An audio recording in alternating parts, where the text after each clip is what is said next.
Warning, the following broadcast contains strong opinions, playful antics, and controversial topics causing off-the-rails fun.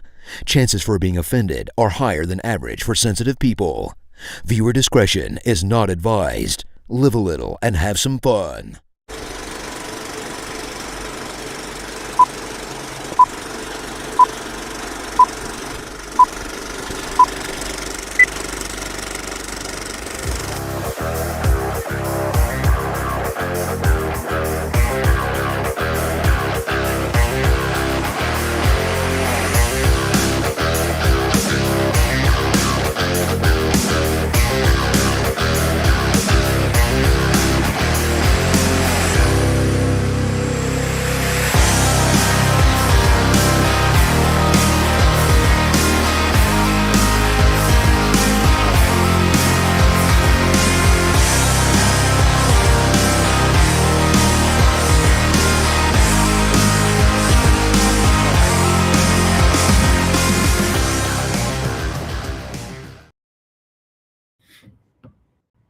Hello, everybody, and welcome to another episode of the Coach's Box, Call It Like We See It podcast.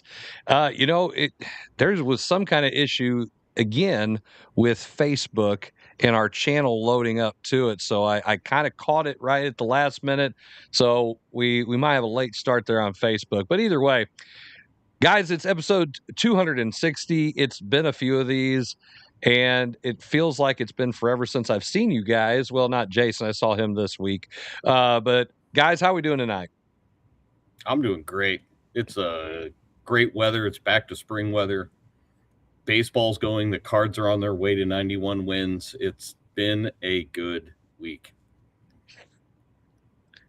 I taught all day and just got done cutting 3 yards. Fresh out of the shower, sprinted downstairs. I'm ready to go. Look at you, man. Especially with the sprinting. I'm not sure if that's something we normally see from you, Jason. I wouldn't say that. I was using that term very loosely. Okay.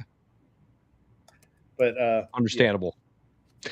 Well, we're going to mention some St. Louis Cardinals talk coming up later on in the show. But, guys, there's this. Listen, I know the NBA playoffs are on, and that's all we can think about is the NBA because that's all we ever talk about, right? No, definitely. That must be some other show. But the NFL draft is tomorrow. And, I mean, the title of our episode tonight is the least compelling draft of all time. And I gotta say, everything I've heard, there isn't a whole lot of, I don't know, it doesn't seem like there's as much fanfare about this draft. There's not as many stars in this draft. It doesn't feel like, it just kind of feels like, yeah. What's your thoughts on Jason? Do you even know what's going on with the NFL draft? Do you know who even picks first? Yeah, the Las Vegas Raiders are going to pick Fernando Mendoza of the Indiana Hoosiers. Are you reading that from the card? There is no card. This is I mean, anyone that knows anything, I might not know much about the draft, but I do know that guy is going to the Raiders. That's what everyone thinks. Well, I mean, we are talking about the Raiders. I know they moved to Vegas. They still are the Raiders. And they still they did draft Russell. They've drafted some people that are questionable. They there's some things that happen to their draft picks. I mean, they like to go fast in cars. They do some stupid things. Wow. If I were Mendoza, I'd be trying to pull an Eli Manning at this moment. I would not want to go anywhere near Las Vegas or that franchise. Why not? It's a great place. Just said some of those. It's a great place. It would be an even better place if, like, the 49ers were in Las Vegas. But it's the Raiders. There. Guys, it's not that bad. He gets out of that and then ends up in New York with the Jets. I mean, the first 3 or 4 picks are not ideal places. You got Vegas, you got New York Jets, you got Arizona Cardinals, you got Tennessee. That's the first 4 picks. None of those are like, oh my gosh, can't wait to get there. Well, you're not wrong. At this point, I'm probably. And then you got the Giants. Then you got the Browns. Then you got Washington. We don't even know what their name is. Oh wait, Commanders. Then you got New Orleans. Wait, they changed their name again? No, I wish. I hate the Commanders. Terrible name. And then you get the Saints. Okay, I guess and then Kansas City at 9. Then the Giants again. So you could have 2 chances to go into the Giants. I mean, flip a coin there, Kevin. The first 8. The Giants aren't taking a quarterback. They have the QB of their future in Jackson Dart. Yeah. But no, you're not. You're 100% correct. But Could you imagine? Okay, so you pull the Eli Manning and you end up in Cleveland. Yeah, I have no idea. At least they have like one of the best defensive players, in the league. And you end up in a quarterback room with like 8 other quarterbacks. Well, there's probably 8 only other guys that play quarterbacks. Yes, the best seat in the draft right now is either Ty Simpson or Garrett Nussmeier. Why? Because they're going to be quarterbacks 2 and 3, and they won't go anywhere in the top 10 or 15. They may not even go in the first round, which is why this is the least compelling draft ever. There may only be 1 quarterback taken, and that's the number 1 pick in the first round. Ty Simpson and Garrett Nussmeier may go in the 2nd or 3rd round, and that's just – it doesn't make for good television if you don't have quarterbacks going, high-profile faces of franchises going. The 2 biggest names in the draft going are going to be Jeremiah Love and Fernando Mendoza. And it's just going to be, where's Jeremiah Love going to end up? And if he ends up in the first 15, yes, if Love ends up in the first 15 picks outside of Kansas City, those are all dumpster fires of a place for a running back to go. So, I mean, you hit the nail on the head when you said that there's really no great quarterbacks. I mean, Mendoza's good. Don't get me wrong. And he's got a lot of upside and he's got a lot of intangibles. But, man, I'll tell you what, like Ty Simpson could be the green room guy. He could be the Aaron Rodgers. He could be the Brady Quinn. Where will he get taken? Will he get taken? Everybody's talking Pittsburgh might jump up and get him. That might not be a bad idea for Pittsburgh unless they absolutely think that they've got Aaron Rodgers for 1 more year and they can't upgrade in other areas that they need. This is not a loaded draft with big-time talent, like can't miss, once-in-a-lifetime generational talent. I think there's a lot of solid guys, and solid guys don't sell tickets. They just help you win. So it's not like it's not must-see TV. For me, it's going to have to be somebody falling way past where they should have been, like a Shedeur Sanders. But those are, or Aaron Rodgers, those are quarterbacks. If Jeremiah Love drops past the 10th pick, which I don't think that's going to happen. But if it does, that's a big story. That's compelling. I don't see it happening, though. If someone trades up into the top 10, that could be a big deal. Other than that, this kind of like, yeah, whatever. It's the NFL's it's their biggest off-season event, and they try to have football 365 days a year. And I'm going to tell you right now, by the time they get to day 2, everybody's going to be like, yeah, whatever. Ratings will be bad. They're going to have to move it to the Ocho because that's the only place that's going to get any ratings at this point. Yeah, but I mean, when the biggest star. Okay, go ahead.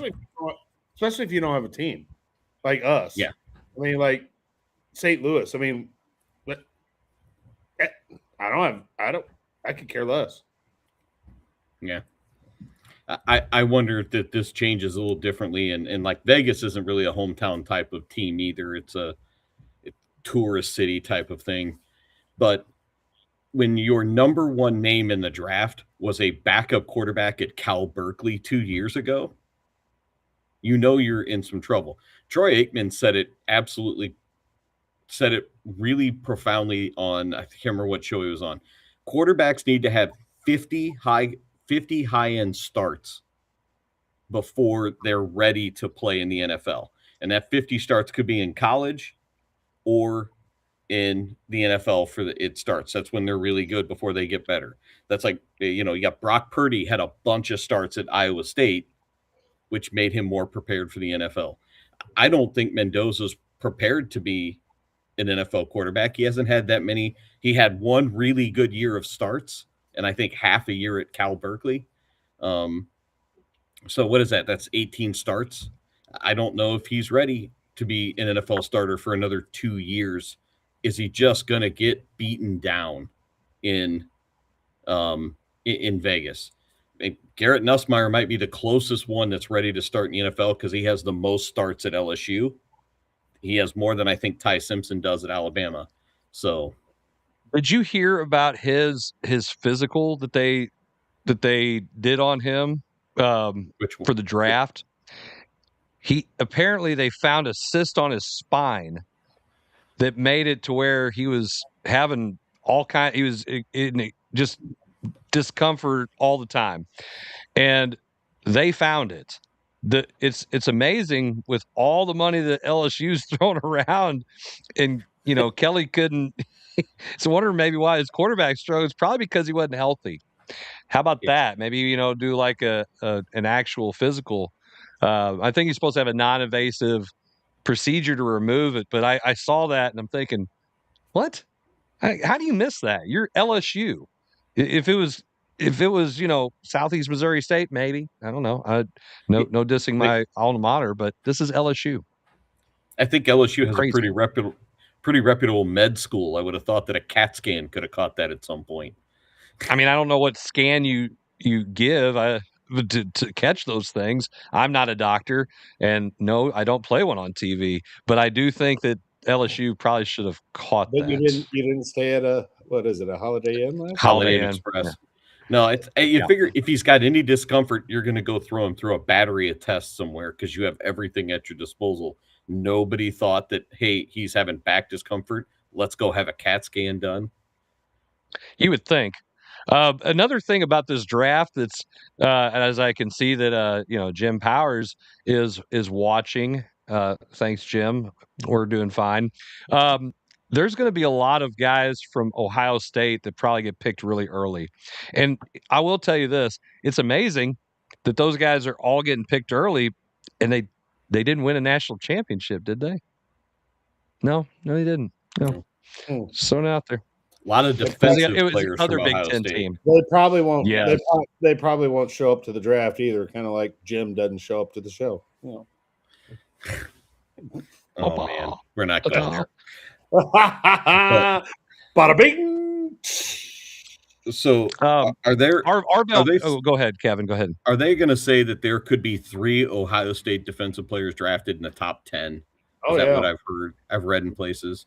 The Downs, Styles, Downs, and Reese. Sonny Styles. The names that are coming up. Yeah. And Arvell Reese. Yes. Yeah. Caleb Downs, Sonny Styles, Arvell Reese. And I mean, they're pretty good. Well, and Ohio State's defense was top notch. And then you got offensively, you got Carnell Tate. Yeah.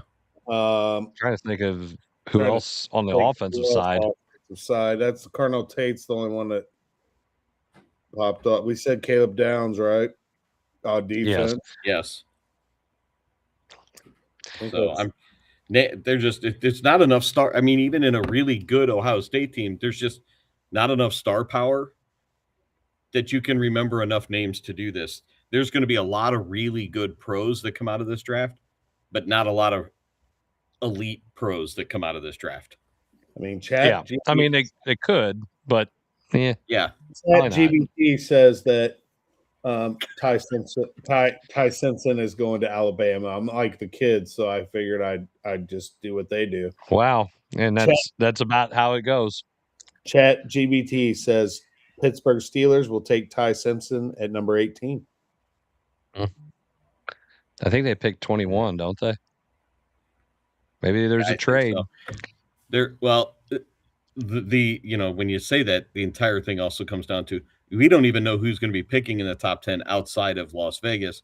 Everybody else is apparently trying to trade out of the top 10. Because this is a draft that you don't really want to have to, if it's not somebody that you feel like I can plug them in right now, and I don't want to have to pay them that high on the rookie scale, and save that money, get a draft pick, and maybe trade out and add pieces, because I think there's solid guys. There's some guys who can develop in a couple years and be really solid players. But I'm telling you, there might not be once in a lifetime guys. I don't even know if Mendoza's that guy.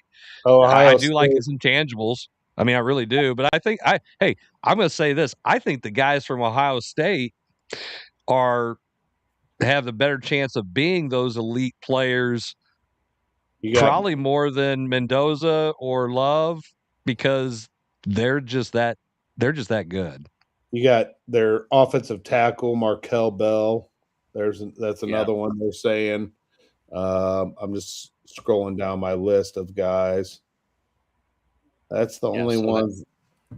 I only asked for top 25, who they thought would be in top 25.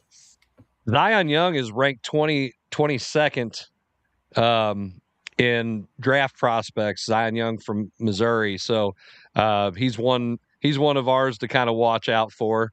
Be nice to see. He's had some really good workouts and stuff, and numbers wise, he has really put some good numbers out there. Him and Trotter are going to be the first two Missouri players picked. Trotter is getting second round draft grades in some places. And the one receiver, the slot receiver, Coleman. Yeah, there's a lot of guys that are high on him because of his 40 speed, and Kansas City really has taken a long look at him. They can probably get him late though. He might not be a talking about guy. Mizzou players, and that's I was right. Just, I just thought guys, as much as we're all trying to really figure out some great stuff to talk about this draft, there isn't a whole lot to talk about. Let's be real. We don't have a rooting interest. There's no polarizing player. There's no should this guy go number one or this guy go number one. It's like this. If you need a quarterback, you take a quarterback. Oh, hey, look at this. Hang on. There it is. Look at that. Oh no, he jumped off. Whoa, he's like a ghost. Where's he at? There he is. Oh, well, there he is. He's back. The Ohio State fan right there. There might be a kicker drafted in the 4th round this year. 4th. Wow. 4th round. Trey Smack welcome out of Florida. To the show. It's been a bit. Hi, boys. All right. Let's get your take on this Ohio State loaded 1st round. I know you're dying to tell us. Well, it's just not Ohio State. Notre Dame could have 2 running backs picked in the first 5. Yeah. I mean, there's at least in the top 10. I mean, so you look at Ohio State and Notre Dame, they conceivably could have 5 first-round picks in the first 10 slots. It's ridiculous. I mean, Jeremiah Love, where does he go? I know a lot of people are kicking the tires on the Giants. And can you imagine him and Scattaboo together in that backfield? Wow. Holy Moses, that would be sick. Jerry Jones is trying to move up big time to get his hands on Jeremiah Love in a Herschel Walker like draft trade type of thing. Guys, he won't make it past the Titans unless he gives a Herschel Walker draft. Absolutely, yes.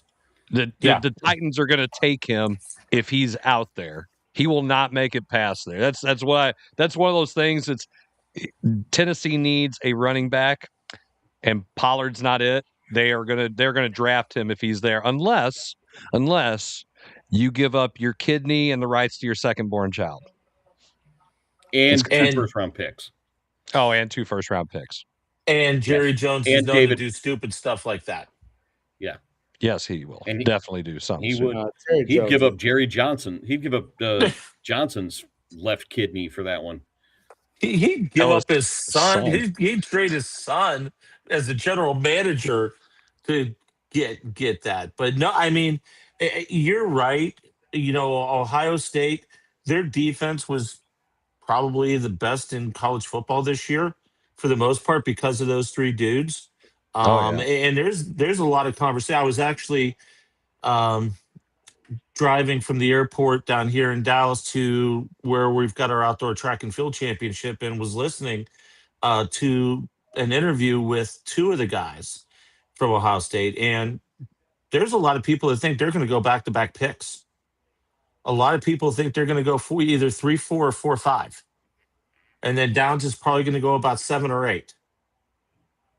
So, I see them having 3 guys in the top 10. No doubt about it. The one thing, and you mentioned something, Chris, a minute ago, and I think it's a valid point. And you don't know a lot of the Ohio State names, okay? But let's just call it as it is. There's just not a lot of big names in the draft this year. No. There's not. I mean, Ty Simpson. The only reason Pittsburgh is gonna make a run at him is because nobody knows what in the world Aaron Rodgers is going to do. He was supposed to give Pittsburgh a decision this week, and he hasn't, which is typical Aaron Rodgers prima donna BS. And he's holding them hostage like he's done in the past with other teams. Well, Aaron Rodgers is probably out in one of his rooms, USA.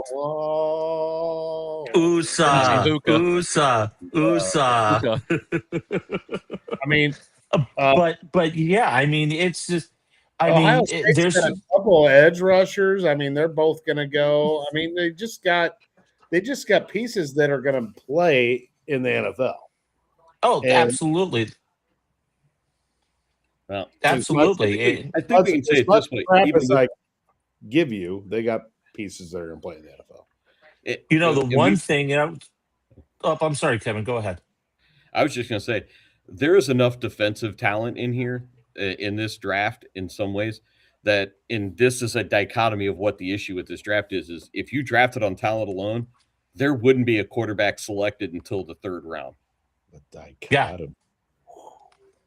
Kevin using big words dichotomy. Tonight. Yes. Sorry, we're all about educating, right? And I don't even teach English. True story. So many things I want to say to Chris. Just be nice. Be nice. Say whatever you want, I guess. I don't give a rat's. I already but here's foot on one job. I don't want to do it on any other. Oh, geez. You never know. Go ahead. There's one comment that was made. EJ Manuel, who I really think does a great job on Sirius College Sports Network. He's co-host of the afternoon show. And he made a comment. And when you think about it, it makes sense.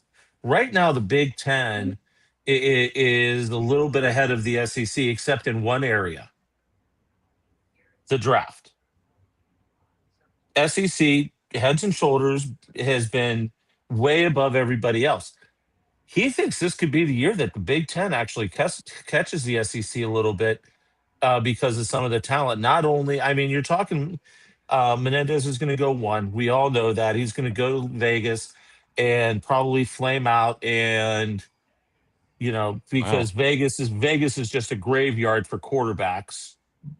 And then you got the Ohio State dudes. I mean, it's going to be really interesting to see how this shakes out between the Big Ten and the SEC when it comes to actual first-round draft picks this year. I think Ohio State probably outdoes the SEC themselves on first-round draft picks this year. At least three. At least three, and who knows? Yeah. Who knows what could happen? There may be. I mean, they've got a couple stud offensive linemen as well that are that are coming out that could get a look later on in the first round. Here's a question: is Mendoza a system quarterback or a franchise quarterback? Ooh, man, that's tough. That's a great question.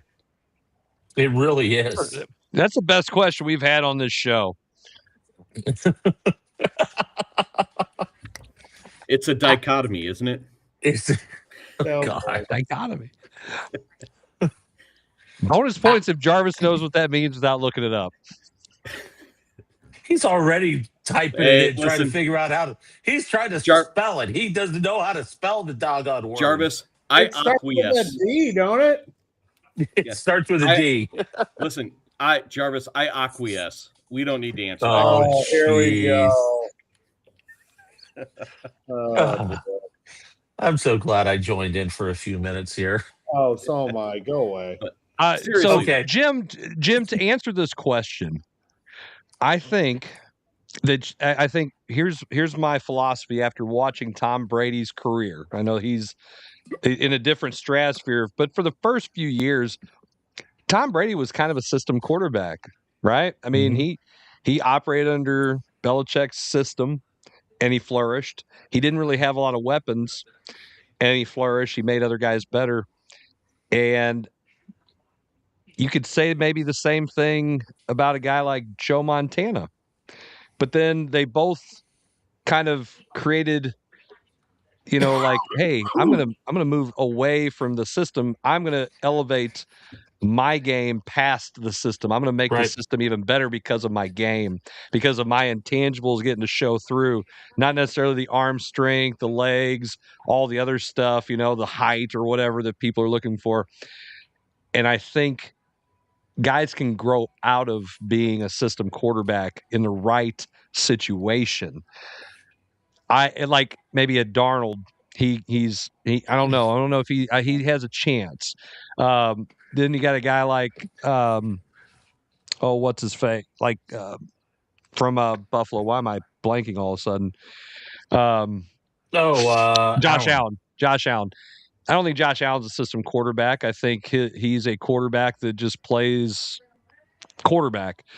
Mendoza, I say, coming out of college is a system quarterback. But I think he has intangibles to elevate in the right situation. I wouldn't say the right system, in the right situation, like you said, where he's going to get pummeled.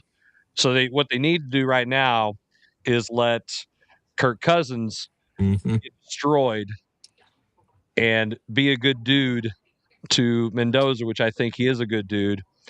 And after he gets done getting murdered, then let's put Mendoza in.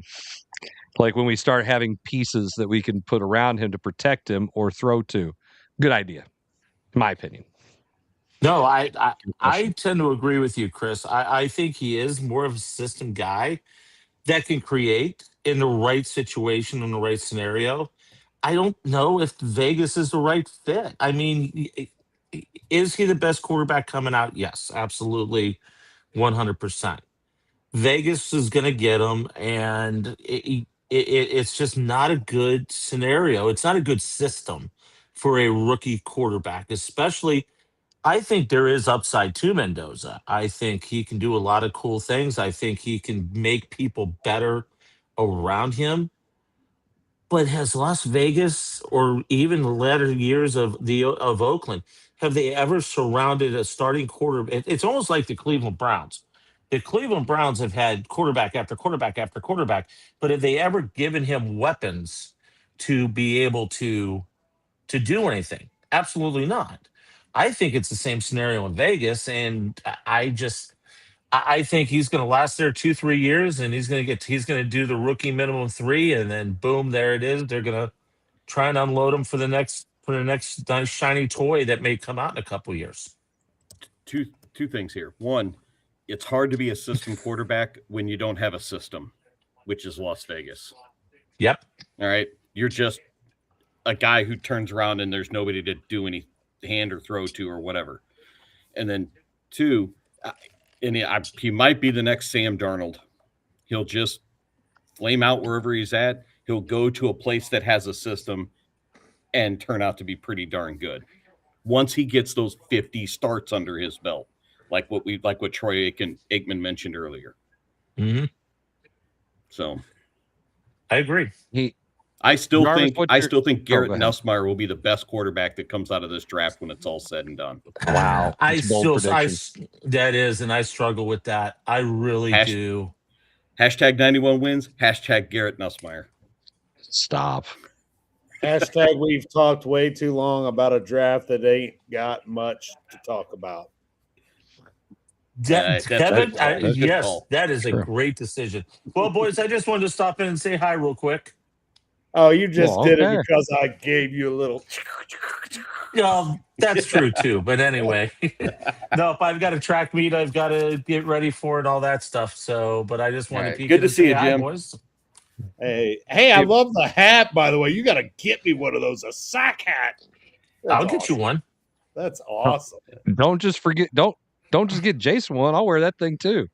I'll take care of you, boys. All right. All right. We're going to go to commercial break. Jim, it's good seeing you. We want to see you back on a little bit more.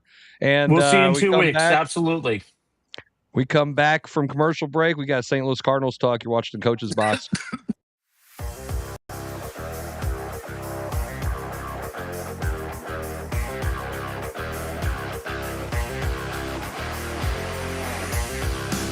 I'm an action hero, and like in every epic chase scene, there's no way I'm getting away without hitting a fire hydrant. Or driving through a fruit stand. Or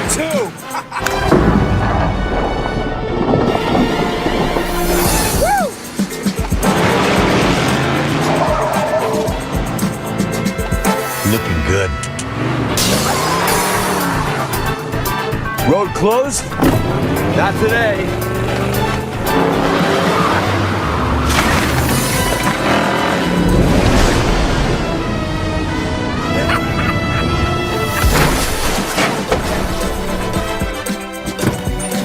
Get Allstate, because mayhem is everywhere. Mayhem is everywhere. Are you in good hands? It's Between Takes with Daikin and Dave Mars. Good. All right, next set up. Hey, Dave, we got another question about energy savings. And this is a good one. Yeah, efficiency is so important. Didn't you just talk with Daikin about this? They said energy efficiency is the key to a happy marriage. She gets the temperature, I get the savings. Good to know. I'll tell them to check with their local Daikin dealer. All right, back to 1.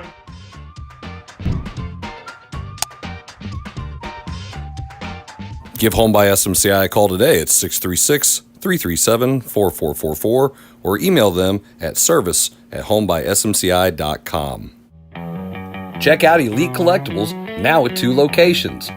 Our Arnold store focuses on Pokemon, Magic the Gathering, and other trading cards plus tournaments. Our Imperial location offers a little mix of everything, including sports and trading cards for all collectors.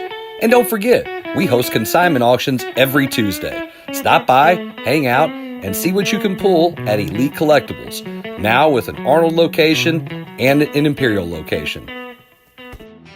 If you love sports at every level, there's only one place to be. Gateway Sports covers it all. Preps, college, and the pros. Real coverage, real voices, real passion for the game. From live shows to podcasts, Gateway Sports connects the region like nobody else. Proudly powered by First Form and Recalibrate.com. Visit gatewaysports.net. Every level, one gateway.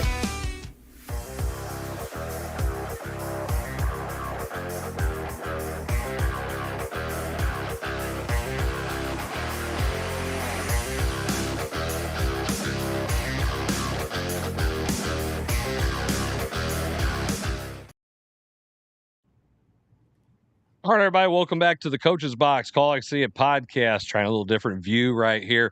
Thank you guys for tuning in. Yeah, I like that, huh?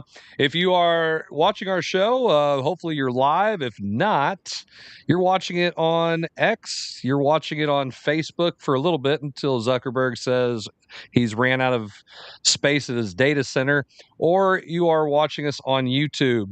And you can like, share, comment, whatever. We appreciate you guys tuning in. Real quick before we get going, want to give a big shout out. It happened last weekend to a follower of our show, and I got to meet the whole family of Bruce Valroy. Not just the referees that are his family. I've met them and they've met me, but I got to meet his lovely wife. I got to meet his son. I got to even meet his high school basketball coach. They were all in Springfield for his induction into the Missouri Basketball Coaches Association Hall of Fame, and it was great to see a colleague, a coaching colleague, a guy that I've known for many years, make it into the Hall of Fame. A very well-deserved honor just to be a part of it. So congratulations to Coach Bruce Valroy. Yeah, class 2026. And you had met all of them before because they had all reffed your games before, right? A lot of his cousins allegedly had refereed his games. He did make mention of that too in his I would say his Hall of Fame interview to everybody. So one of these days, maybe I'll see if there's a clip of that somewhere. But I wish I'd had it. It was pretty good. It was a good laugh. He did put me on the spot a little bit, but it was well worth it. I loved it. I had a good time with it. Yeah, congrats, Bruce. It was well deserved, man. Yeah, absolutely. Very well deserved. I wish I could have brought my happy butt down there. It would have been a fun time to see Bruce. You know, he probably doesn't like all that spotlight on him. You know, no. No, he's definitely a very humble individual. So we are happy for him that we got to shine a pretty big light on him, and for his well-deserving career.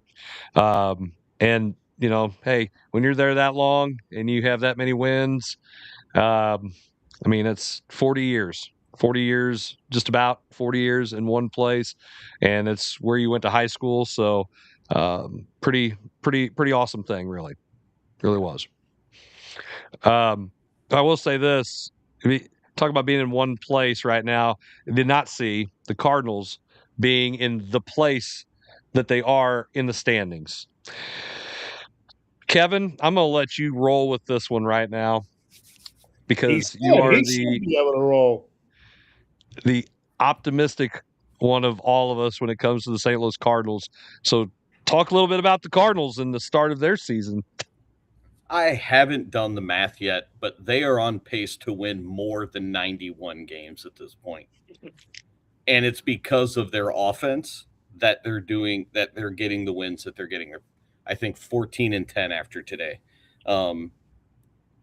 Their pitching staff outside of the top two starting pitchers, maybe the top 3, 2.5, and their bullpen has been a complete disaster.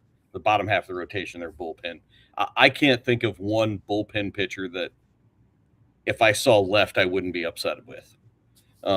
Maybe Riley O'Brien, maybe, but I doubt it.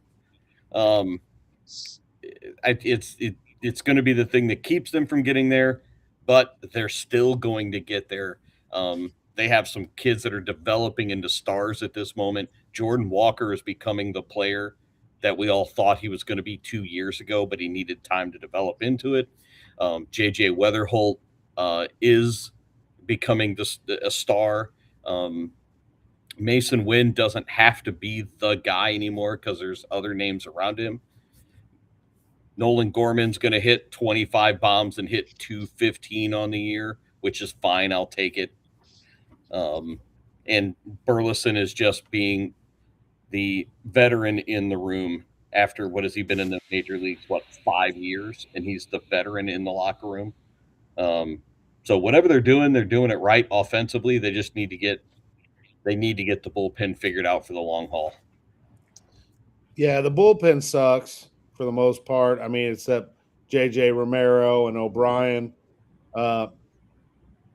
May is coming around. I was wanting to DFA him a couple weeks ago. So I'm still on that train. Yeah, he can have a couple good starts, but blind squirrels find acorns. Well, he's had three. He's had 3 pretty solid starts. Let's hope he keeps it up. I'm still not sold on some of the outfield stuff. I'm sold on Walker right now. I mean, geez, keep it up. They're fun to watch. I mean, I'm going to go Saturday to the game. It's my 50th birthday present from Dylan. He bought me, him, Weston, and Terrelyn tickets, so we're all going to the game. That was my 50th birthday present from him. Wait, he didn't buy any tickets for his sister? Well, she's not coming home this weekend, so it sucks to be her. I'm sure he may have included her. He probably would have made her buy her own ticket. But funny. But they're fun to watch, and it's not just all like small ball. I mean, they've been raking pretty well. And it's not like one person's doing it all, and it's dude, they're exciting. They're fun to watch. They seem like they really get along as teammates, and I'm still not an Ollie guy, but he's got them playing. We're going to see what kind of manager Ollie really is if he can find a way to win with this bullpen and stay on the plus side in the record column. If he can do that, he's kind of got my faith at that point. But I'm going to have to see it more than 24 games. It's going to have to be a long-term, couple of month thing to see where he's at.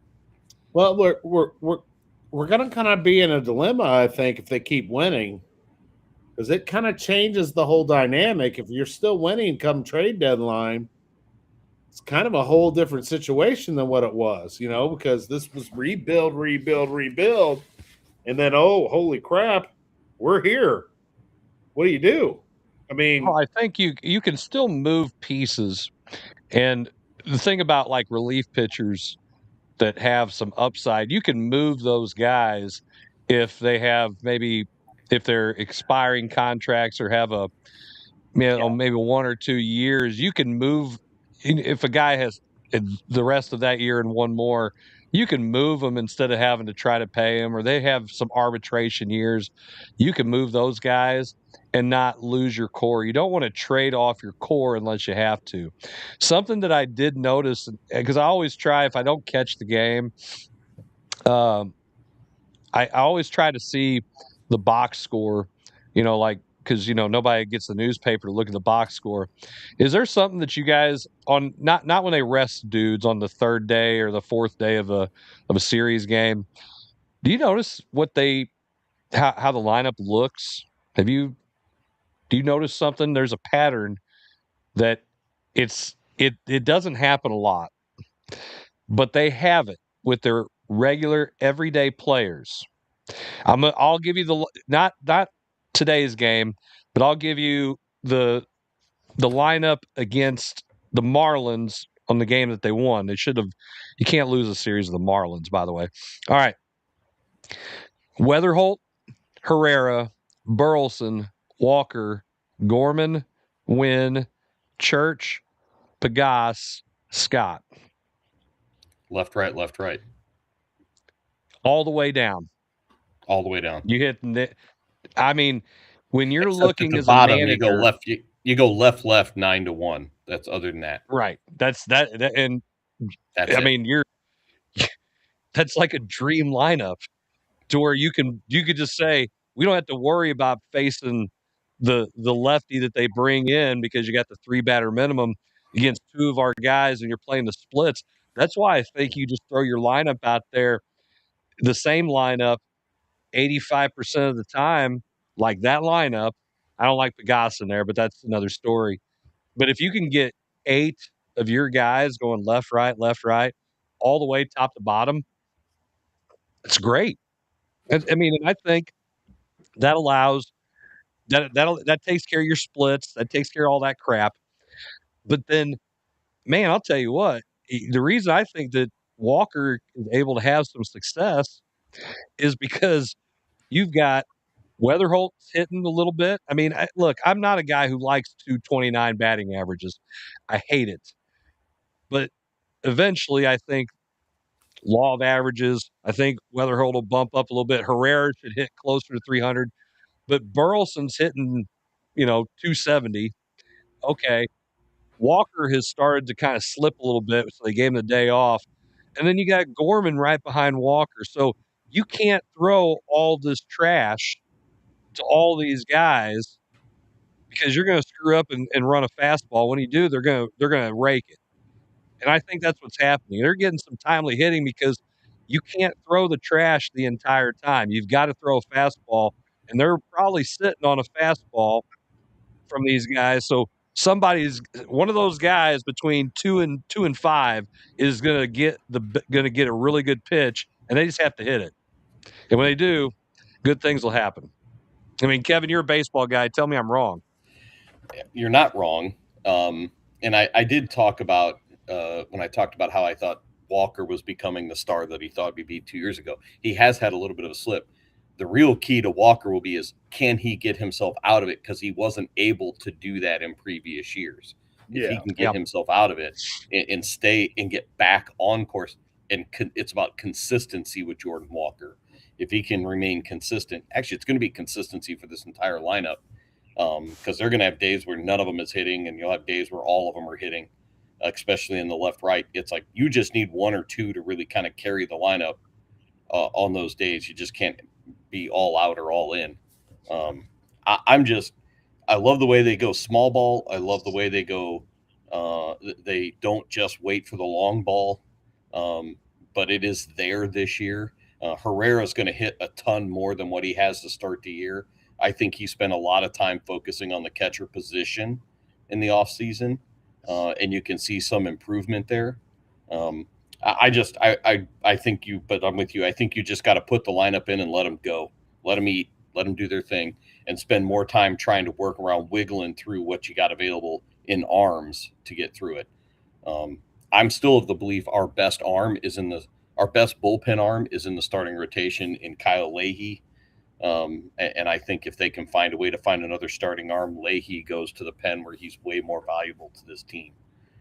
But they're just short on major league starting arms as well, or else obviously he and Palante probably wouldn't even be in the rotation if they had other options.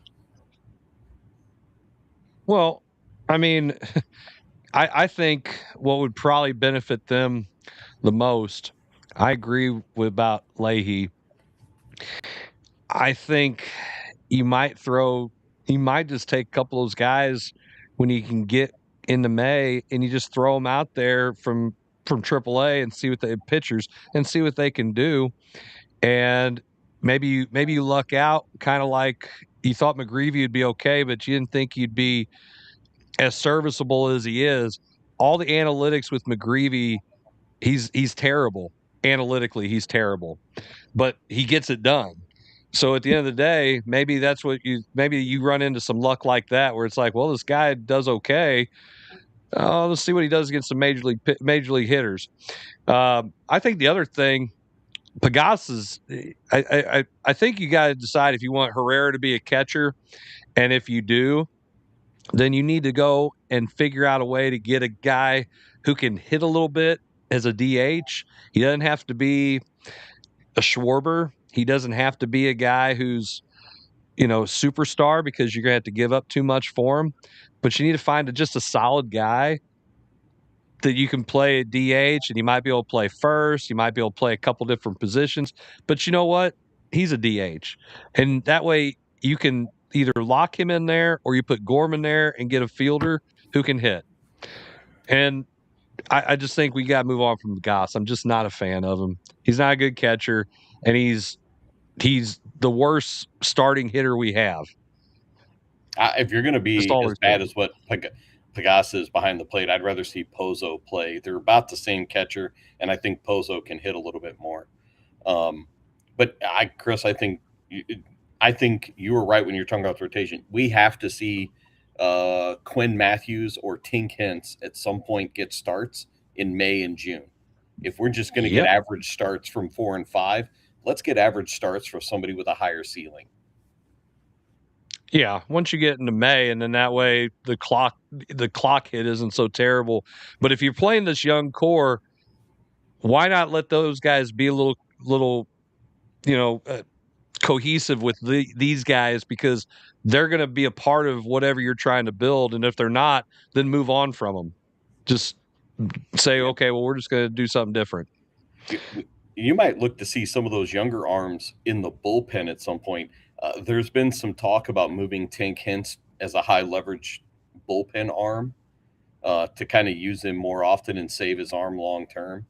So you might see Tink Hintz in the major league bullpen in the next couple of months or so, which wouldn't be a bad thing to do to transition him through if that's what you want to do. But yeah, I'm with you. If you're going to go young and you're not being very good, and if the older veterans that they have there were better, I'd go that route. But if you're going to go young and just be average, go young everywhere. I agree. I would bring up Jimmy Crooks.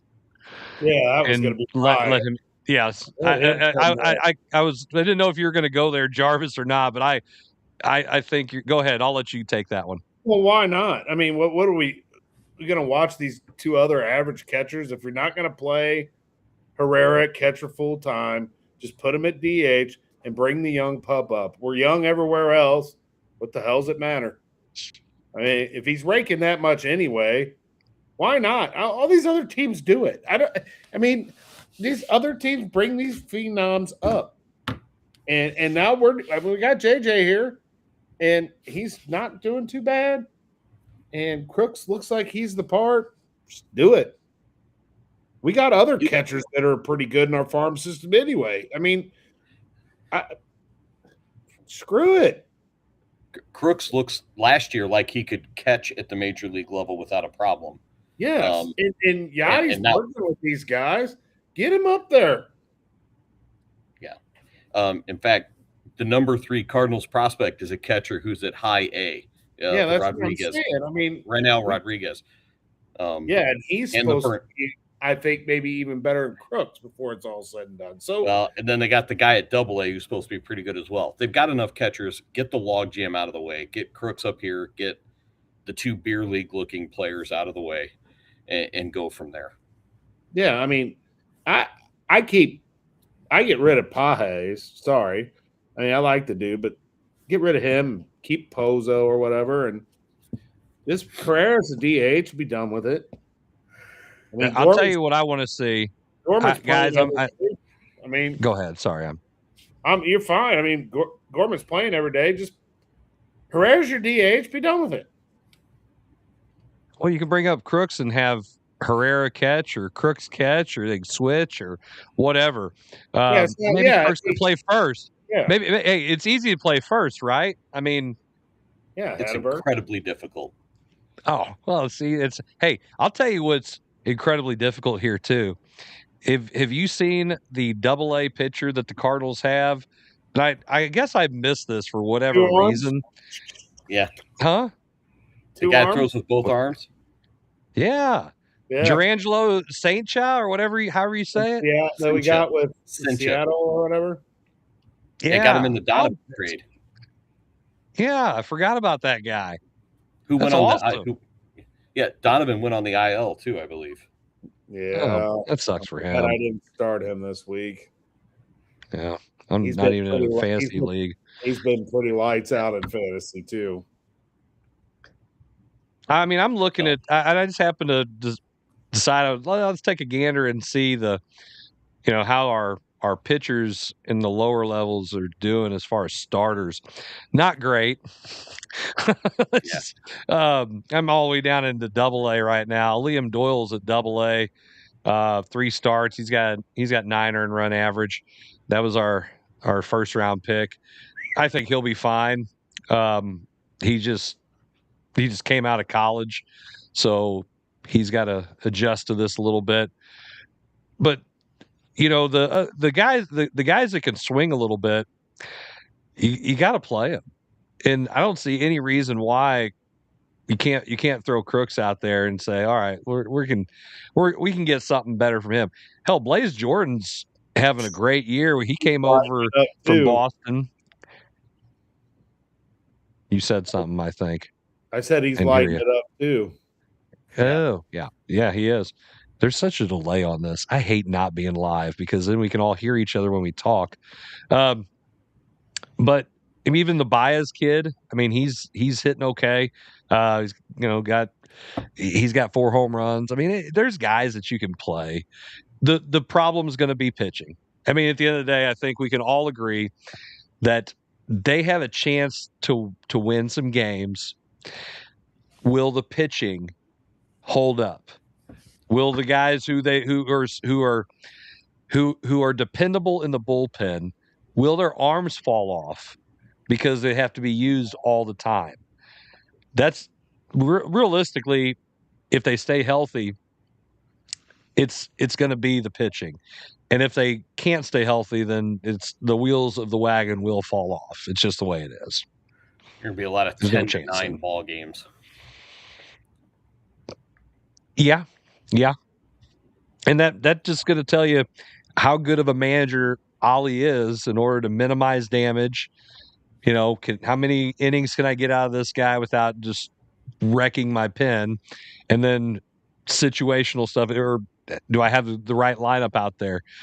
It would be nice for them to have a guy who's a probably a better pinch hitter off the bench. I just think they got besides Urias, who's the oldest living Cardinal, I think right now. They don't have a lot of veteran dudes that are can come in and swing the stick. So I do think they need probably another one, but that's just me.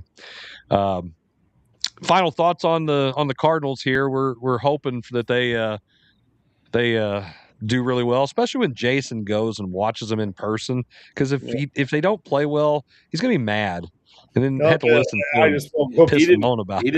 He didn't pay for the ticket, so he'll be okay. I have 2 thoughts. Yeah, but I'll be paying for the refreshments. Yeah. So one name I was looking something up. One name that we should be looking for the major league roster soon is Richard Fitz. We got him in one of the Boston trades. I think he was in the Contreras trade. He's 2-0 at AAA. He was coming off an injury coming in. I think we may see him at some point early in the summer. Oh yeah. And I'm still pretty positive, and I'm on the train, the 91 win train for this year. But the problem is everybody in the Central Division has a winning record right now. So everybody's winning. Yep. So 91 wins might still finish 3rd. Might not get in. Yeah. So we're used to that. Yeah, we'll go. Well, I'm sticking with it. Yeah. 91 wins. That's my final thoughts. All right. Well, guys, when we come back from this last commercial break, our 3rd and final. Okay, well, we'll definitely talk some Mizzou. We got to talk a little bit of the Blues, and then we'll have a show that's complete, but we're not complete yet. You're watching the Coach's Box. We'll be right back.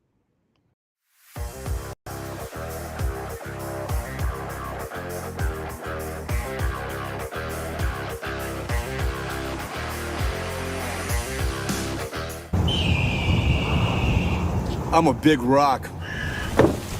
And while you're down there posing for pictures, I'm seeing the bigger picture from up here.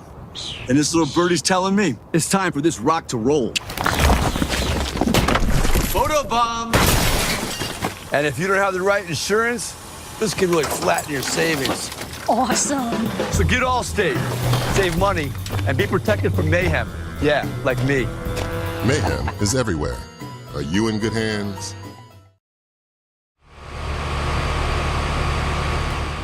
On average, heating and cooling account for around 40% of your energy bills. Introducing the efficient Daikin Fit, a revolutionary HVAC system for ducted homes. While other units use considerable energy turning on and off, the Daikin Fit saves energy through consistent comfort control. It's the perfect fit for homes like yours. See the difference. Feel the benefits. Daikin Fit. Give Home by SMCI a call today at 636-337-4444 or email them at service@homebysmci.com. Check out Elite Collectibles, now with 2 locations.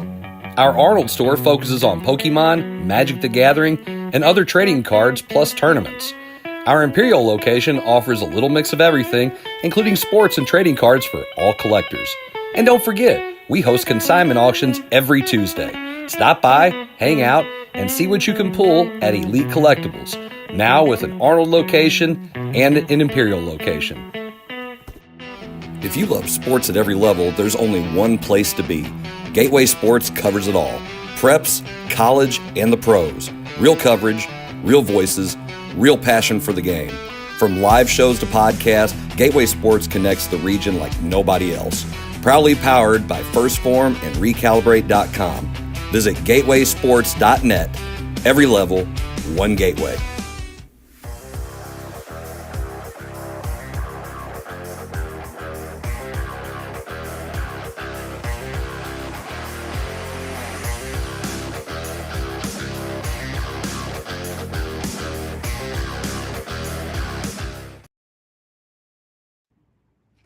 Hello, everybody. Welcome back to the Coach's Box Call Like We See It podcast. This is our third and final segment of the show, and we're going to jump right to it. I know Jarvis is rearing with excitement to talk about the Mizzou Tigers. Jarvis, why don't you just take it away? Man, how about Dennis Gates and the pickups he's gotten so far for those Missouri Tigers basketball fans? I mean, to be able to steal a Kansas Jayhawk and bring him to the Mizzou Tigers and Bryson Tiller, that was phenomenal. Wonderful. Big pickup. I like the pickup from Providence and Jameer Jones. He really highlight dunker, but he can do a lot of things. He can handle the ball. They say he's a small forward, but he kind of leaked out that they're talking about playing him maybe as a 2 guard with Jason Crow. And then you got Jalen Carey, the guy from Tennessee. And, these are top 50 type transfers that Mizzou are getting. They're still looking now at Jalen Reese from LSU, Josh Holloway from Texas A&M, Jeremiah Johnson from Campbell. So he's still looking to add some backcourt guard type players. But I like what Dennis Gates is doing so far, and I'm really thrilled about what they got going on. I mean, they got Trent Pierce to come back. Yeah, I'm excited. Excited about the Missouri Tigers. A really good portal class for next year, a really good recruiting class for next year. Crow and Chronister, and then the 7th or 6'10", the Tony Bryant out of Florida. Yeah, the Tony Bryant guy was electric in the All-Star game and stuff. I mean, they think he's going to be an immediate impact player. So he only lost, what did he lose? He lost to 2 point guards in the portal.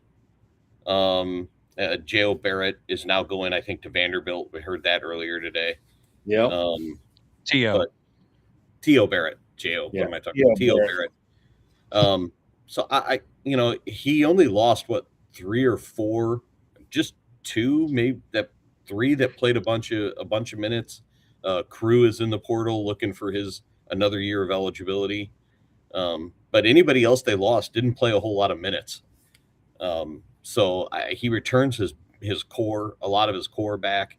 And he brought in a top portal class and the top high school recruiting class. It's a matter of, can he get them all to mesh together and play, which seems to be his MO. He can do that. He can get kids to play together. I mean, Yeah, I think. Go ahead. Go ahead. No, you go ahead. Well, I mean, if you know me, I speak very highly about Dennis Gates as a person. You listen to him at the clinic. The guy knows the game. He is a leader of men, and I think he gets, I think he does things the right way. I think there's just been, it's always like we just can't get over this hump and do as well as you it's like you want to root for the guy because you genuinely believe in him. And the last couple years have been really tough. Being a Mizzou fan, it was really tough when they lose to Drake with a bunch of guys from Missouri. If I had one complaint about anything, I would love for us to keep our guys in state and to get them into Mizzou. And I'm not sure. I mean, it's obviously comes down to money. It's not like it used to be, because I think if we didn't have NIL stuff, more kids would end up at Mizzou because of Gates. But due to the fact that we don't, we do, but we don't. I do like this group of talent that's coming in. I mean, they've got some guys who can play. I am a fan of Bryant, and you are right, Jason. When you can steal a guy from Kansas, man, that says a lot. Because everybody goes to Kansas, and it's the place where basketball was seemingly invented, apparently. Well, and he played quite a bit for Kansas this year. It's not like the freshman sat at the bench. I mean, he played. That was a sweet haul. Yeah, but now it's kind of like a make or break thing, though, because they really have to win. And if you have this kind of group, obviously there's some kind of money that's being put out there for them. And if you're not winning, that's going to make people very unhappy. I think we're kind of at the end of I don't want to say a honeymoon, but I think the seat's going to start getting hot if there's not significant winning NCAA tournament run starting this year. I agree. And I hate that, because I really do like Dennis Gates, and I really root for him, and I really enjoy listening to him talk. I mean, he's a good dude, great dude. He's just, and his ability to relate to those kids and just the way those kids admire him and they play for him. It just hasn't, when they need to win, it just hasn't done it. It just hasn't come at the time, and I think it's because we just haven't been talented enough. And now, like you said, I think he's gonna. I mean, the pressure's gonna be there. You're gonna have to win this year. You got to win some games in that tournament. You got to win a round or two. You can't go out. You cannot win. You cannot lose in the first round this year. If you make the tournament, you cannot. Damn. Evan, what's your thoughts? You said the one thing I was really kind of leaning on. I think it's got to be the year that he has to win. He has to. How much does he have to win, and where does he have to get? I don't think they can be a bubble team. I have to think they have to at least be a team that's firmly in the at-large picture. They can't be a team that's one of those perpetually last four in, first four out type of stuff. He has to be there. I think does he have to just win a first round game to get to the second round, or is that far enough? Does he have to go further? What is your definition of he has to win this year? What does that I think look that like when you say that? I think that depends on how the season goes. I mean, I think he could win 30 games and win one game in the first round, get bounced to the second, he'd probably be okay to come back the next year. I think if he's on Joe Lunardi's first 4 in, last 4 out bull crap, which I hate Joe Lunardi, then there's a good chance he's probably going to struggle to come back. Even if they would have to. Now you got to make a run. Now you have to do some of significance, and I think it just depends. If you win a bunch regular season, you maybe not translate to the postseason success. Okay, because somebody gets hot. But if you're kind of like you can't beat the number 1 team in the nation and turn around and lose to somebody unranked and that have that happen like every other game, which kind of seemed like it was this year. They'd beat somebody they shouldn't, and then they lose to somebody that they shouldn't. It wasn't we're good and we're beating people. No, and we beat the teams that we don't. That's you can't have that kind of season. There's got to be some kind of consistency. And Mizzou, the last couple of years, has kind of been the definition of inconsistent. Yeah, he has to be more consistent. I think he's going to win. I think he's going to win some games in the SEC tournament too. Yeah, I think we have not done well in the SEC tournament either, and which has also hurt us when we've gone to the tournament. We've always been a bubble team because we've sucked in our own tournament. So it's like I mean, he has to make some strides. I mean, you got one of the best players, top 5 with Crow, and your draft class is one of the top in the nation. Now your portal is one of the top in the nations. I mean, I think you got to make some noise. I think your seat is super, super hot if you don't. Yeah, I agree with that. And I think he's got to have a winning record in the SEC. I think he has to probably be in, at minimum, the double bye situation in the tournament. Was that top, or is it top 8 maybe? Is it top 4 gets triple bye or double bye? I can never remember that part. But he has to at least have a bye in the SEC. And quite frankly, I think he's got to make at the second round at minimum. I don't care if he wins 30 games. I think you've got to make it to the second round. I think you have to win in the SEC tournament. I think you have to show that you're just it's a no doubter that you're a tournament team. It can't ever be a bubble situation. Yeah, I agree with that. Moving on to our next short topic here.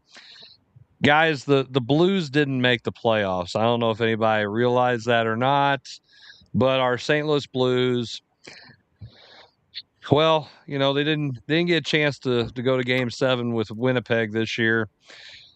They just didn't make it. So the Blues are going to have some big changes this year. They have 3 first-round picks in a draft that has 2 really good players and then about 10 solid players and then nothing. So what do you guys foresee that the Blues need to do, and what do you think is going to happen with the draft? Kevin wants to say something. Zach ain't here, so we can talk hockey. So here's what I'd like them to do. I'd like to see them package all 3 picks and move up into one of those top 2 spots. That's not happening. It's not happening, but that's what I'd like to see them do. I want them to go get the difference maker. But outside of the first 2, there's just not one. I think there's some, like you said, some solid players that will be NHL players in 3 to 5 years. But they're just not right now. I was really energized by the way they played post the Olympic break. After the trade deadline, they were much better. They played with more jump. I think, and as much safe to say it, it's time to move on from Kyrou and see if you can get somebody to take his money, take his contract, and free up some cap space there. I think it's probably time that it's Hofer's job, no matter what, in goal. And do you want to pay a backup goalkeeper what you're paying Jordan Bennington, or do you give him a chance to go be a starter somewhere else? I think you're starting to see the turning of the page there. Robert Thomas will probably be the next captain. I think you're going to see and you're going to see 2 new assistant coaches. They fired all the assistant coaches, or they didn't renew their contracts. So that means fired. Yes, it's a much nicer way of saying fired. But they have to play the way they played the last 8 weeks, 9 weeks of the year. They have to play that way in October and November, and they haven't in the last foreseeable future number of years, or foreseeable past number of years. Yeah. Jarvis, what's your thoughts on the Blues? Well, it's hard, but the Bennington era, he's right, is coming. I think it's coming to an end. I hate hearing that. Hate it. It's just going to be a while before we're any good. We got so many contracts that suck. We were pretty good for the last 10 weeks. If we can make that consistently throughout a whole season, we were the second best team in the West for the last 10 weeks. I know we were, Kevin, but we haven't been consistent. Exactly. But so don't say we're bad. We're good. We're just not consistent. The guys that we have are very good at underachieving, and they have to be motivated. I've got to sit there and kick you for the first however many months of the season to get you to do something. And I think that's where, I agree 1,000%. And I've said it from, I don't know, before he signed his extension and got his big money. I thought we should have traded Kyrou and whoever they wanted for Kachuk and got him. And you see what happens when he goes to Florida. They go to what? 3 straight Stanley Cups. So that might have helped. And obviously they had a good team and he made them that much better. So yeah, I would say that would have been a good pickup. Kyrou just doesn't have, he's not a difference maker. And I'm kind of tired of seeing they're second tier guys instead of having the top tier. We have no top tier talent. And that's a problem. We don't have anybody can go out there and say, you know what, I think I'm going to score 40 goals this year. The only way they're going to score 40 goals is if you stack 3 seasons on top of each other. And that includes the time that they're healthy. And I like Robert Thomas, but Robert Thomas gets hurt. Well, I was going to say a player I used to coach, and I don't want to say that. But he gets hurt too much. He's hurt all the time. He's like the Glassman. He's like Samuel L. Jackson in Unbreakable. You got Bruce Willis is like Matthew Tkachuk, and then you've got Robert Thomas, who's can trip over nothing and get hurt. Air can hurt him. He's always, and I hate it. Listen, I'm sure he's a good dude. He's a talented hockey player, but he's hurt all the time. If he would be healthy, kind of like right now, Dylan Holloway needs to be healthy because he's super talented. And what can he do with a full season when he's healthy? Robert Thomas, same way. So I would trade Kyrou to anybody and package him something to see if we can get any kind of return. I would love to see us trade up and get a Gavin McKenna or Stenberg. I just don't see it happening. And it's like, and I've said this, we are on our way to losing and getting a chance to win in the lottery and have that guy, a Connor Bedard. And what do? Oh, hey, let's decide we're going to play now so we can be right there on the edge of things and get that middle first round pick like we've done the last 20 years. That's what we do.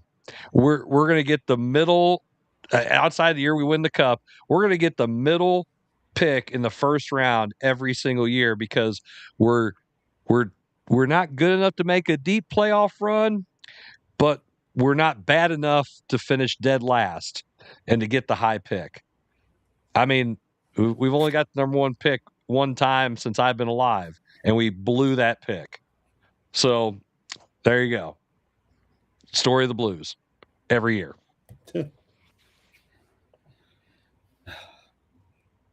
Oh, and then we'll find a way to trade we'll find a way to trade our captain again too. We always seem to find a way to do that come the trade deadline. Whoever the captain would be. Maybe we should just name Kyrou the captain. Maybe he'll be easier to trade. Well, the part about Kyrou is you got to convince him to waive his no trade clause. I guess he has a no trade clause. I'm pretty sure he has a full no trade clause up until like the last couple years. But that's what I'm saying. So you're going to trade him to a contender who's going to give you a low first round pick. I mean, that doesn't help us. If you give them 3 more first rounders, they might. I don't want to give my 3 first round picks to a team like Colorado. I mean, I don't want to do that. That's true. I don't even want Buffalo now apparently decided all their talent. This is the best part about Buffalo. Buffalo has been terrible for so long, and they've had this good core of young talent that hasn't really done anything. And then this year they decided to do something, and now they're good. We don't have a good core of young talent like that. Well, we kind of do. I do like some of the young pieces that they have, but we don't have that kind of team where we've had the number one pick twice, and these guys are pretty damn good, and they really are. And then, well, we did trade them one of their players, Ty Simpson. He's okay. Yeah, Kyrou has the full no trade for all 8 years of the contract he signed, so it is a full no trade all the way through 30-31. Oh wow! I can't stand. He can't be here that long. My oldest daughter will graduate high school before Jordan Kyrou can be traded. Like I said, oh my gosh, we have a lot of bad contracts. It's going to be hard to be good. And Kevin was being Mr. Positivity. Hey, here's another good one. How many goals do you think Ty Simpson scored for Buffalo this year? Oh, he was a 50-goal scorer. It was more. It was more than 50, wasn't it? Was it? He had 40. He had 40 on the nose, and the highest goal scorer for the Blues. Oh, geez. Anyone? Was it Snuggie with 21? 17. He was third. But you're right. He had 21. Yeah.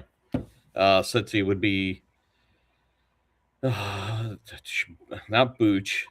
Nope. He was fourth with 20. Let's see. The Holloway, maybe?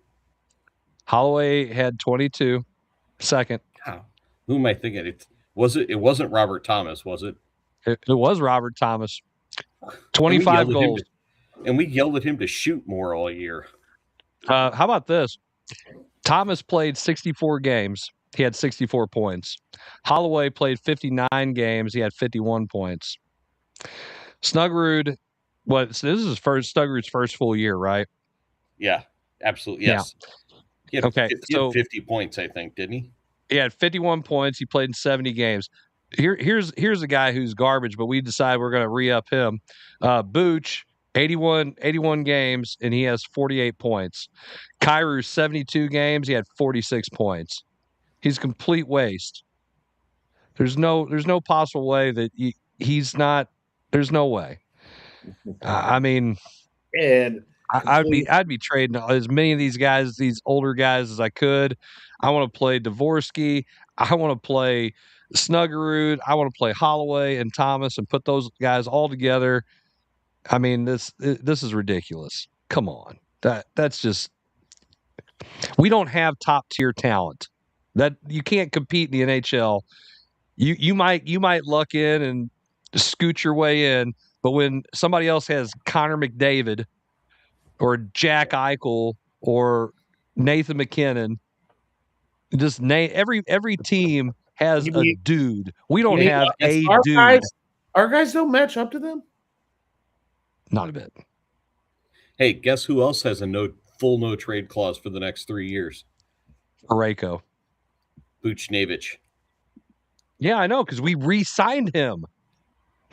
His contract would have been up. We re-signed him. Why? You're just like yelling at the sky, like, "Why, God? Why?" That's when I saw that news, I thought I was reading Twitter and I'm like, "Okay, I'm being punked. This is fake." So here are the players with full no trade clauses.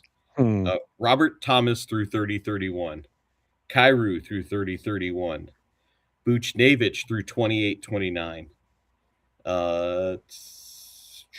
I think Parayko has one that ends this year. If we would have traded him next year, he couldn't have blocked it. Torrey Krug technically is still on the roster with a no trade through 26-27.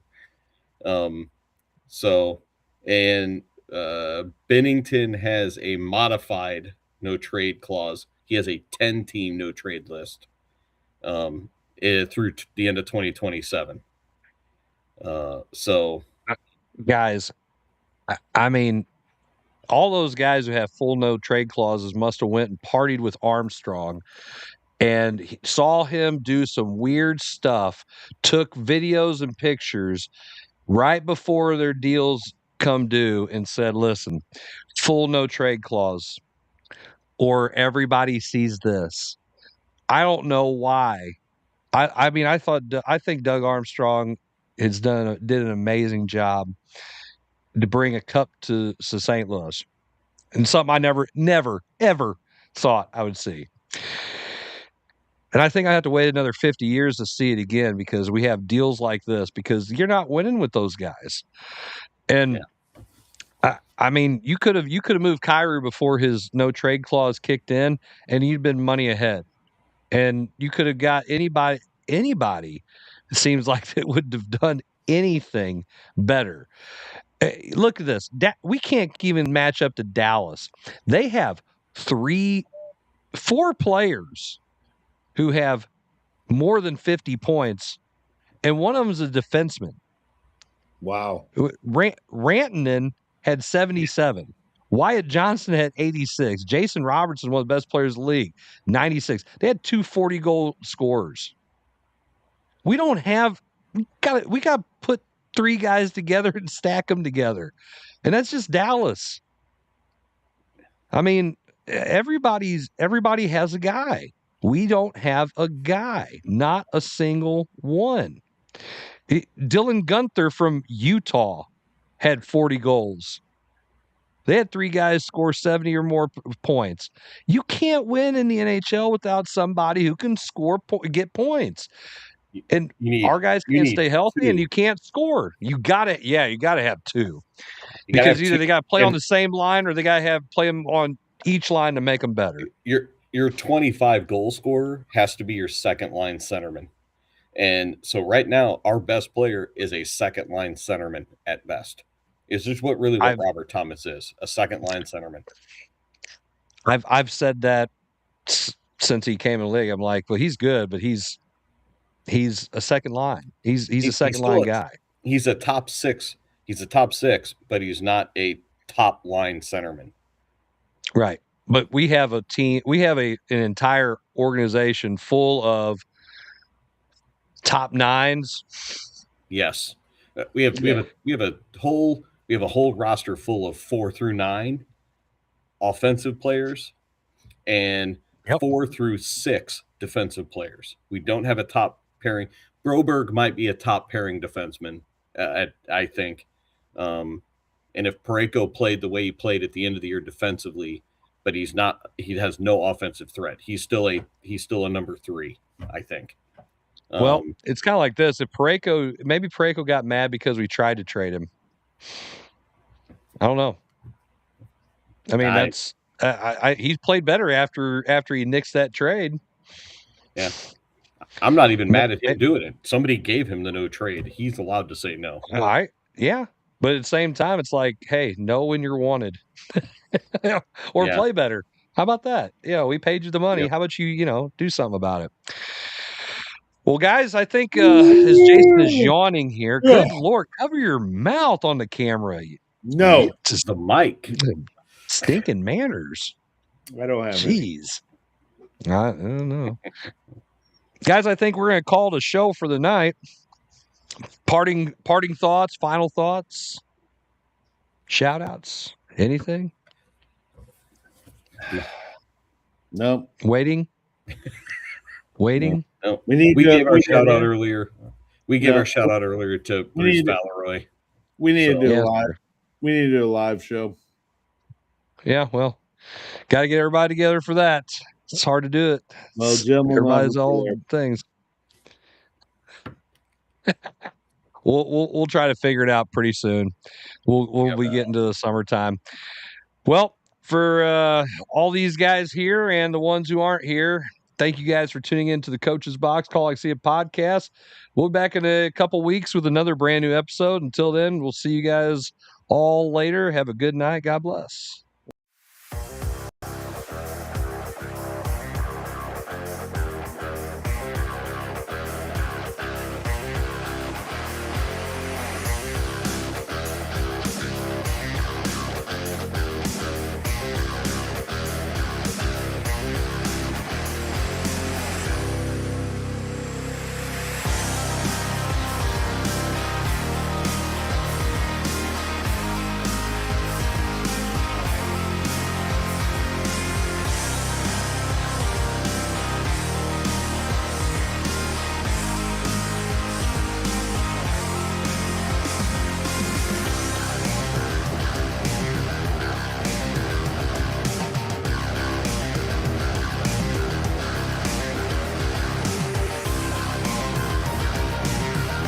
This episode of the Coach's Box Call It Like We See It podcast is brought to you by Off the Rails Media.